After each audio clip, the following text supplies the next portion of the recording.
মানিকগঞ্জ জেলার সাটুরিয়া উপজেলার গোলরা ও চর গোলরা গ্রামে একই সাথে দ্বীন ইসলামের আলো ছড়াচ্ছে 4টি ধর্মীয় শিক্ষা প্রতিষ্ঠান। এখানে একই সাথে গড়ে উঠেছে দাখিল মাদ্রাসা, হাফিজিয়া মাদ্রাসা, কওমি মাদ্রাসা ও এতিমখানা।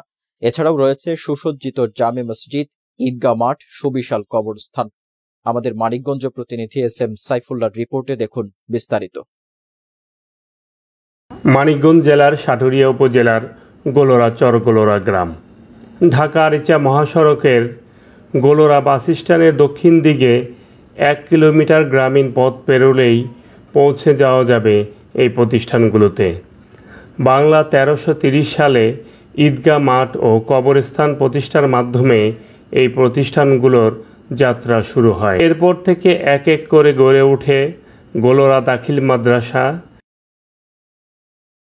হাফিজিয়া মাদ্রাসা, কওমি মাদ্রাসা ও এতিমখানা।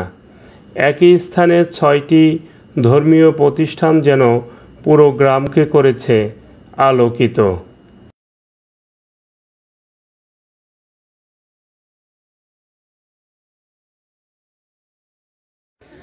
গোলরা কবরস্থান, দাখিল মাদ্রাসা, হেফজখানা, মসজিদ, আমাকে গোলরা এইখানে হওয়ার কারণে আমরা খুব ধন্য, আমরা খুশি।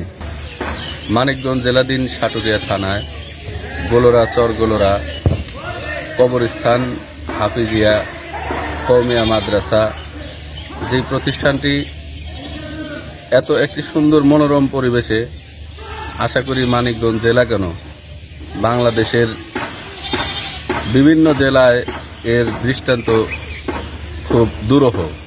বিসমিল্লাহির রহমানির রহিম। আজকে যেখানে দাঁড়িয়ে আছি, এখানে গোলরা হাফিজা মাদ্রাসা, ঈদগাহ, মসজিদ, কবরস্থান, দাখিল মাদ্রাসা 200 বছরের উপরে হয়ে গেছে কবরস্থানকে কেন্দ্র করে আজকে এই 5টা প্রতিষ্ঠান। এখানে হাফিজা মাদ্রাসা 180 জনের মতো ছাত্র, যারা প্রতিনিয়তই কোরআন এবং হাদিসের উপরে দর্শ দিতেছে। পাশাপাশি কারিগরি শিক্ষা, বাংলা, অঙ্ক, ইংরেজি সহ অন্যান্য শিক্ষার্থীদেরকে শিক্ষিত করা হচ্ছে। আমরা জাতির উন্নতিকল্পে আমরা এই শিক্ষাটা অব্যাহত রাখতে চাই। মাননীয় আমাদের স্বাস্থ্যমন্ত্রী এখানে 2-3 বার এসেছে, তার সহযোগিতা, তার পরামর্শ সহ আমাদের ওলামায়ে কেরামের সবার পরামর্শ সহযোগিতার মাধ্যমে আমাদের এই প্রতিষ্ঠান একটাই 1.5 কিলোমাইল রাস্তার ভিতরে, ঢাকা মহাসড়কের ভিতর অবস্থান। এটা একটা মনোরম পরিবেশ।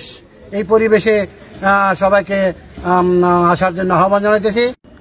এস.এম. সাইফুল্লাহ, QTV বাংলা, মানিকগঞ্জ।